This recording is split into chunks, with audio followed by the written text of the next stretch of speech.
I'm going to introduce Joel. He's not a theologian, he's not a pastor, and he's certainly not polished. He's just your average Joel who received a revelation from God, and if it can happen for him, it can happen for any of us. So I give you your host, Joel. Thank you. Thank you very much. My name is Joel. I'm going to tell you a little bit about my past, where I come from, and some of the stuff I'm going to express to you about spiritual matters. We're going to be talking about a lot of stuff. But look, first of all, let me just tell you, I grew up in Long Island, New York. I was youngest of three boys, and we grew up in an upper middle class neighborhood. And my parents' idea, and I think a lot of the people in the community's idea was, because there was a lot of people that were from broken families, like their fathers were, their mothers were, but they lived in Sayville at that time. And they kind of, people would go there to give them stuff on the, it was a nice town. It was like, almost, if you know about like Rockwell Picture, it was like very beautiful on the outside, a beautiful town. So it was kind of an idea to let's do better for our children than we did. Let's bring them to a place where, for my mom, a lot of it was the outside stuff. It's like, if we can do stuff on the outside, they'll feel good about on the inside, and they'll do well. So that was kind of her idea, but inside me, I was broken early on. I would say I had they call it a spiritual malady, but I always had a problem within myself, and it was I knew I didn't belong here. I knew there was something different about me. Now, of course, now in hindsight and all these years later, I know there's a spiritual condition and my ego and how I was twisted within myself. But back then, how I saw it was we were different.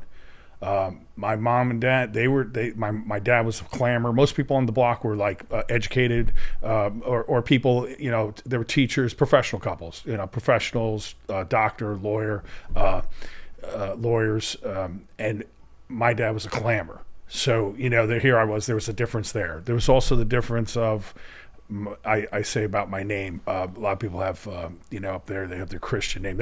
Most people have at least a middle name. I have no middle name, so my name is Joel. Last name Rhea. That's it. No middle name. I used to, when I get locked up years later, I used to think they were making fun of me. They throw me in there. They go, "We have Joel, no middle name, right?" And it was like I thought they were laughing at me, like making fun of me. I mean, see, I always had the twisted mind. So even back then, twisted mind. It's like, why don't I have a middle name? Everybody else has a middle name. Some of them had a Christian name. Some of them had four names. It's like they had their middle name plus some, the name they got from the Catholic Church or whatever. So most people were Catholic, Jewish, or they didn't go anywhere.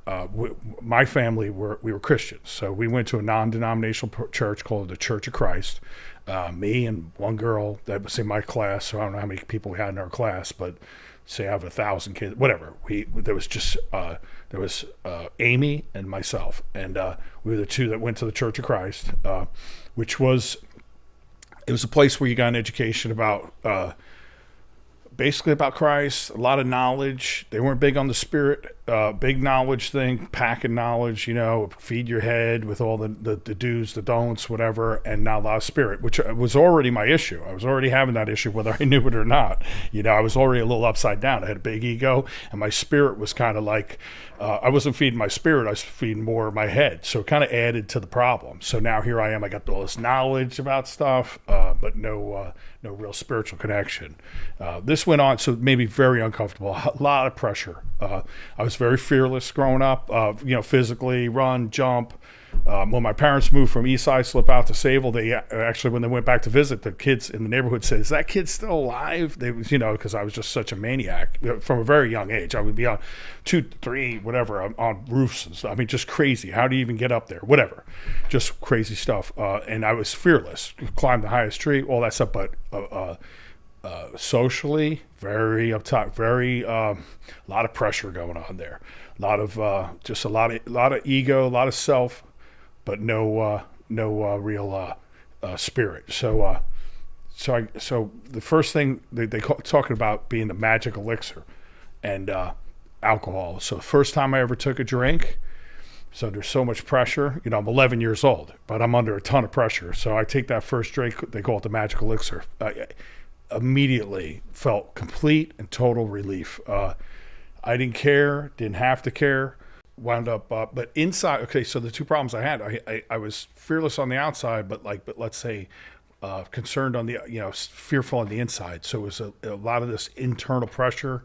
Didn't know what it was. Didn't know how to deal with it, and thirsting to make a connection, thirsting to do certain things, to get away from that. And as soon as I discovered alcohol, they call it the magic elixir, and for me, it was what would be called a synthetic spiritual experience. I basically had a spiritual experience. I basically fell in love, and a lot of people in the program that I am in, I'm in the 12-step program. A lot of people in the program talk about, at one point I crossed the line, and I'm just telling you, I either started on the other side of the line, or when I picked up that drink, though, this was it, man. I didn't have a poster on my wall. I don't know about other kids, had hobbies, had certain things. I went from, even in my grade, I went from pretty much an A-B student to F's.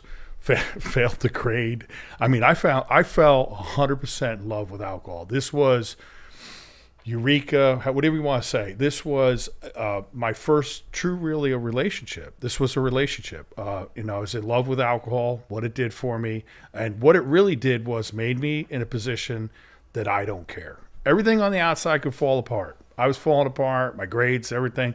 But I didn't care. It's like, oh man, it doesn't matter. It doesn't matter if I fail grade. It doesn't matter if this happened. It doesn't matter. So this was my solution. Alcohol had become my solution to everything. All I got to do is drink, and nothing else matters. And really, this is what my years of growing up as a kid was. I mean, I drank. We started drinking on the weekends. Then you get, and it progresses, and then you're into obviously for me personally, I'm a cocaine, crack addict, alcohol, just everything.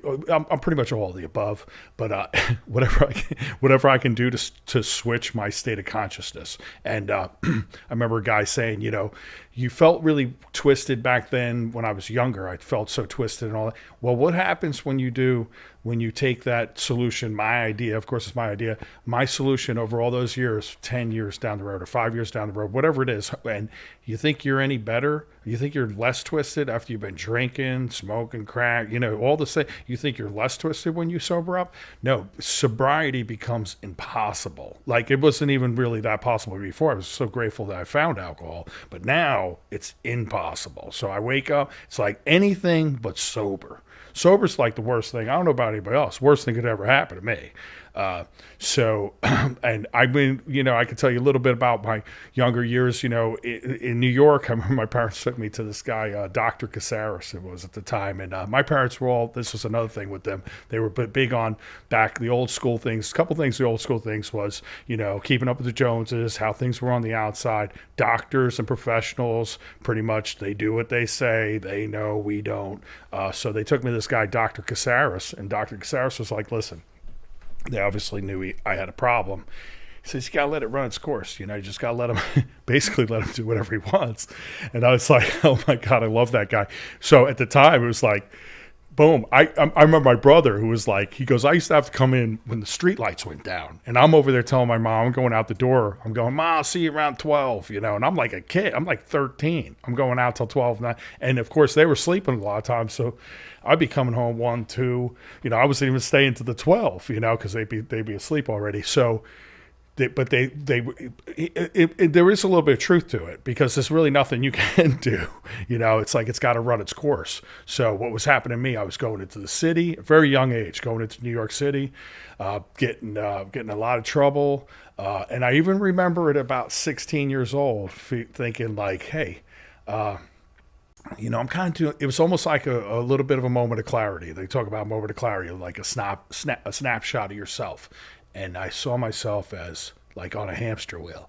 Like, I'm like doing the same thing every day. I was talking to a friend of mine at the time, and he was like talking about, or an ex-friend, because I wasn't really hanging out with certain people that were doing what he's doing, because he was talking about college. And I was like, oh yeah, college. And, I'm already out of school, been gone out of school. And I was thinking, yeah, man, I'm just like getting up, drinking. I'm drinking and drugging all night, and I'm sleeping all day. I mean, that's like my life. It was just like Groundhog Day already. And I really made that. I remember seeing that, And I remember my parents talking about coming down to Florida, and I could have stayed. I mean, I was that far out of control by the time I was 16, 17 years old, whatever it was. And but I was even starting to think, hey, maybe if I go to Florida, I mean, I'm already at that age starting to think, man, this is kind of a drag. I am kind of like, it's kind of a boring little situation I got here. And almost dying, all the crazy things that go with it. That's about the most excitement, but really doing the same thing every day over and over. So I go down, so I decide, okay, well, I'll go with them. I come down here to Florida, and wherever you go there, you basically take yourself with you. I mean, there's no change in me, so why would there be any change? I show up here, the problem shows up. That's me, Joel. So when the problem shows up, of course, I see the world a certain way. I react to the world a certain way because of my state of consciousness. So what do? Same old stuff. In fact, here, I kind of like grew closer. I kind of got closer to certain drugs, which was cocaine. It's like back then, it was like the cocaine capital, I think, Florida was. So I moved down here, and it's like, what am I, so what happens? More of the same, more of me trying to escape me. By the time I got my license, I got my general equivalency diploma, because I got so straightened out for a half a minute, and then I got a car, I got a driver's license, and then of course I lost all that. I didn't have my driver's license a hot minute. I don't know how long it was. It might have been, I don't know, 6, 8 months. I don't know. And that thing became the most elusive thing in the world to get that thing back. Once you get into the system, And so what happened was I started drinking progression, and just getting locked up, going to jail, losing my driver's license, walking the streets around here for many years. Back, when you go, I'm 30 years sober now. Been sober for 30 years. So you're talking back when there wasn't mass transit. You know what I'm saying? It was like you walking around here back 30 years ago was like 30. It was even longer than that, almost 40 years now. It was a tough go, and you weren't allowed like they do now, being out in the street. They got the homeless out. Now, if you were on the street, I got a bunch of trespassing, occupied dwell. So what they would do is, or trespassing, they'll come out. If you got nowhere to go, they throw you in jail. It's no like I'm hanging out here or I'm sleeping on the street. There was none of that going on back then. So I get a lot of charges for that. And it's funny, I was living down from where I used to get locked up, but a whole different situation these days. In a house on a canal over back when I was getting locked up down the street. But so anyway, I wound up, for me, it was always the same thing though. It was always, I had the same ideas. I was always never thinking about not drinking, just so you know. No matter what was, that would never enter my mind to not drink. That was going to happen no matter what. And I remember at 23 years old, I'll get to 23 and then I'll getting into the program Alcoholics Anonymous. So at 23, I'd been at 20 years old, I was in a place called Alcohol up in Cocoa. And I don't even remember what happened there, but I was good and shot out. Got sober for like not even 6 months or whatever, went out, got locked up that night. Same old stuff, same thing. Went out for another 3 or 4 years. And when I was out, came into sobriety at 23 years old. Right before that, I was on the street. I talk about being on the street, one pair of pants, tight from like sea to mission over here, tight pair of pants. They're like had swirls in, like from the 60s or so, like bell bottom. I looked like Manson. I used to say I looked like Charles Manson. I had long hair, a beard, and I would say Manson without the followers, but I'd be like bouncing, bebopping down the street. And in my mind, though, this is the delusion of the absolute insanity is like, I just made a few bad decisions, made a couple bad moves. I can make a couple good moves. I'll be, doing well. Which was a fallacy. Looking back in hindsight, it was nothing beyond divine help would have ever helped me at that point. So at 23 years old, I got sober for a little while. People said, you're a miracle. I remember having the obsession was lifted from me, and I got sober for about 11 months. And in that 11 months, it's one thing if them saying I'm a miracle, but there's another thing when I realize I'm a miracle like I do today. I know it's a miracle in my life. The big difference in you pointing to me and saying I was 120 pounds. I'm 230 now, 220, whatever. I was 120 pounds when I came in to Alcoholics Anonymous back then when I was 23. And I came back. I gained all my weight. I, cut my hair. I looked different. A lot of things on the outside. Back again to mom. Everything started coming together on the outside, but there was no internal change. There was nothing. I had not transformed. None of that had happened. I was still the same guy, pretty much, more or less. Of course, I had a little bit more money because I wasn't, drinking, smoking crack. I wound up getting a car. Jen talks about apartment, babe, car, the ABCs. You get the apartment, you get the babe, and the car. Exactly what I got. And then I was like, okay, and let me go try it. And within 3 days, I was worse off than I'd ever been in my life. I went on for another 4 years to a place where I'd gotten to a place where I was in my mind and in my soul. There's a difference in having a physical bottom. There's a difference in having a material bottom, and then there's a difference in having a spiritual bottom. When you have a hole in your body where you're so broken inside of yourself that you're just hunched over, and there's like the wind. You got a hole in your body, and like the wind's blowing through it. That's where I had gotten to, and I was hallucinating. I had gotten to a place where I was incoherent. I couldn't put sentences together. I'd walk in a meeting. I come into finally. And being powerless over alcohol, it's weird. You can know meetings are there, but can't get in that door. It's like I knew that stuff was there. Why didn't I stop? I knew what was going on. I mean, I kind of knew, that there's something going on there. I couldn't get in that door until I really came to a place where I cried out to God. And for me, when I cried out to God from my heart and not from my head, when I come from my soul and my spirit, God answers that. That's an actual head, heart prayer. That's where, and I know that in my life today, it's the same thing. I got to get to those places. But when I got to that place, shortly thereafter, almost got killed again. I was down the hood and the guy jumped in the car. All kinds of things happened. Almost died over there. I had a car that I was actually driving at this time. And, which, so some things were going on the outside better than at other times, but on the inside, totally out there. And I had this, a car that I put the key in, it just slid in. It didn't lock or anything. And it fell under the seat. And I was buying drugs, and a guy thought I was trying to take off, whatever, and that's kind of what happened. But he jumped in the car, big guy, man. He was as big as that window. Came in the car, and I was reaching under to get my keys, and he thought I was reaching under to get a gun, so he jumped out. Luckily, that was the key. The key, anyway, got away. But this is what was going on. It's like I pray to God, and it's like, am I gonna die? Or am I gonna, and that's kind of what I thought. I thought I would either go to prison for the rest of my life, or I'm gonna die. And what happened was I wound up in a 12-step program. Saying that was the answer. And I walked in there, and I had a profound spiritual experience. They talk about in the big book, Alcohol Snob, they talk about people that had that early on, a lot more common. I was one of those guys who had a bright light experience. The bright light experience for me was a complete transformation, a rearrange of emotions. We talk about an MO, a way of living, way of being a predatorial take, grab, live that way. That's how I operated. That's what I thought about everything, to go into an altruistic life to where I don't really need to take from you. I want to do what God wants me to do. What I'm saying? So a much different approach, a different consciousness. And I think we're going to get a lot into that. And my wife and I, we're gonna start talking about a lot of that, about the consciousness and how the shift in consciousness has to happen, especially for certain types of people, such as myself. So what happened was for myself, I had to have what they call the essential psychic change. I talk about when they open the basic text in the book, it's like essential psychic change. And then they keep flipping back to the spiritual experience. They do it a bunch of times. Essential psychic change, essential. Later on in the book, it talks about a vital sixth sense that talk about is vital. So they use these words, essential, vital. And if that doesn't really happen, it was like when I was in there when I was 23. It's like nothing's happening here. I'm just not drinking.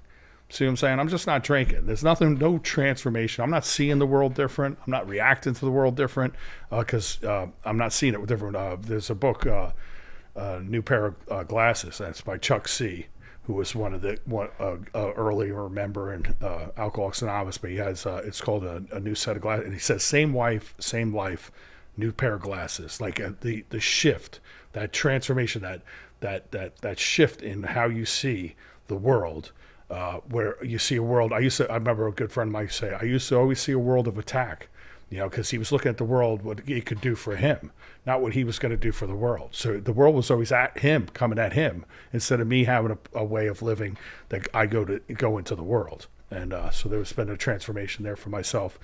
So for a lot of years, I met my wife at, about 10 years sober. I met my wife. So we've been together almost 20 years.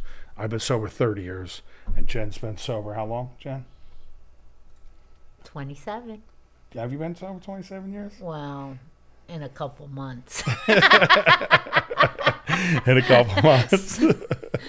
Okay. Well, sometimes you're 3 years longer. Sometimes you're 4 years longer. Who can keep up with these things? Yeah. Sometimes I say, I'm whatever it is at the time, or I say, or 4 more years than Jennifer. They get into the time thing all the time. Like, oh, time. Sometimes time doesn't mean what time means. There's people with 30 years of sobriety that wouldn't want around my kid. You know what I'm saying? So there's some people that haven't really had to have a transformation. Jen and I are going to get into a lot of that. What's going on in Alcoholics Anonymous and how things are there and how they're not what the book says. People that swear by that book, right, Jen? That got that book and the big book. They talk about that thing like they sleep with it or something, right? And guess what? They don't know nothing about what's in the book. The one guy said, I'm killing people at a meeting. And he's been sober, 50 years? Yeah. And I'm thinking, 50 years you've been and you ain't got nothing out of that book, man, because I'm not killing people at me because I don't have the power. The book says that there was one who has all power. That one was God. The guy has no spirituality at all. He's just walking around with a book, So there's a lot of that going on. And that is really why, right, the success rate is what it is. What is the success rate? It's like terrible, like 6%, 10%? Yeah. And I've had this on my heart for a long time. Well, what's that saying? If you want to hide something from an alcoholic, put it in the big book. They'll never look there. Yeah, exactly. Because part of them, because the big part is your ego is going to be deflated if you look at that. And your ego knows that. It's like, the ego's like working against you all the time. It's like, hey, if I go in there, this is going to get deflated. What's going to happen to me? So it doesn't want, it's working against you, right? It's like, how do you get in? It's almost like you have to bring yourself to the slaughterhouse. Exactly. It's like there's the spiritual warfare going on. So there's a part of you that doesn't want to, and there's a part of you that does, and it depends on what side you're going to feed, right? No, exactly. It's a new conversation. I want to kill myself. I say, good, because you got to die in order for you to live. So. Exactly. Well, everybody, thank you for tuning in. I hope that you see us next week at Average Joel Podcast. We're going to dive into a lot more about this stuff, the spiritual realm, this a shift of consciousness, the essential psychic change, a lot of transformation, a lot of what was originally the part of the program that seems to be somehow has disappeared or been vanished, or whatever you want to say. We're going to dive a lot into that, Jen and I, next week. Thank you.